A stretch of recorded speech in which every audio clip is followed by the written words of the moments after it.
Ni sunana Alhaji Usman Kobla daga Nijar ne. Alhaji Usman Kobla barka da zuwa. Barka da zuwa, barka. Ka zo yanzu ka fito da kallon fim din Fati, me zaka iya cewa akan fim? Gaskiya wannan fim ya ƙayatar da ni fiye da kake zato. Kuma daman dalilin shi muka taso yau tun da asuba. Muka taso tun daga Nijar. Muka zo nan Nijeriya don mu kalli wannan film. Da motar mu muka zo amma da ke ba a shigowa mun ajiye a bakin iyaka don mu shigo mu kalli wannan film kin kwana ɗaya kawai mu koma gida. Saboda mu masoyin Umar M Sharif.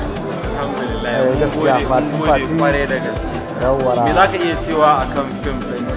Gaskiya film mun shiga mun kalle shi yanzu mun gani ya kayatar da mu fiye da yadda ake zato.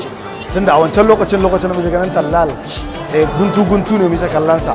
A yanzu mun kalli film da farkon shi zuwa karshen shi. Gaskiya ya burge mu ya kayatar da mu ko mun ji daɗin film kin nan fiye da yadda ake zato. A gaskiya duk kallon fim da nake a wannan shekara ban taba ganin fim din da ya burge ni kamar fim din Fati. Kun san in aka sa abu Fati dole dai yayi zarra. Ba wanda ya burge ni cikin fim din nan illa kamar yanda Umar M Sharif yayi hauka. Sakon da zan isa ga fim din Fati shine fim ne mai farakarwa, ana nuna in mutum ya samu abu yana neman abu ya rasa yayi tawakkali ga Allah ko bai na Allah. A shekarar nan ba fim da ya kyau kamar fim din Fati. Fim din Fati yayi kyau sosai. Alhamdulillah wannan abu ya yi kyau, kuma wannan fim da aka haska gaskiya ya ba da ma'ana don ya faɗakar kuma ya wayar da kan mutane akan irin mutane masu zuciya, masu fushi, sannan masu sa damuwa a ransu. Kuma gaskiya duk wanda ya kalli fim din Fati idan yana da irin wannan ɗabi'a to zai yi ƙoƙarin da shi ma zai canza nashi. To farko dai abin da ya burge na fim ɗin Fati shine hoto. An samu hoto kwarai da gaske, sannan kuma storyline ɗin ya burge ni. Irin abu ne mai rikita kwakwalwa wanda dole sai ka ɗan nutsu za ka fahimci inda aka dosa. Kuma gaskiya an yi ƙoƙari wajen inda aka ɗan nemo sababbin fuska yara aka ɗan zuzzuba a cikin shi fim ɗin Fati. Gaskiya dai a yanzu gaskiya babu shi domin fim din Fati ya bani nishaɗi sosai. Na ji daɗin kallon 100%. Abubuwan da cikin fina-finan Fati abu ne da yake da matuƙar farin ciki da burgewa da gogewa. Abu ne da aka amfani da kwakwalwa da ilimi na addinin musulunci da kuma ilimi na zamani. Allah ya sa kuma yanzu na zo na kalli wannan fim ya kayatar da dan dirban da na kalli irin wannan fim saboda daɗin da ya mun ma Allah ya habbasa fim din ka ganta ba. Har a aljihu na sata. Ji yayi kyau ya kayatar. Ni a takaice dai daga garin Kaduna nake kuma na zo na kalli fim din Fati. Gaskiya a shekarar nan kuma babu wani fim da ya fi Fati kyau gaskiya. Gaskiya ba fim din da ya kyau irin Fati. Wato gaskiya ba abin da zan ce a fim din Fati sai dai a ce alhamdulillah alhamdulillah alhamdulillah. Musamman daga Maiduguri na zo saboda kallon wannan fim. Sannan kuma fim na ya san sako mai ma'ana sosai.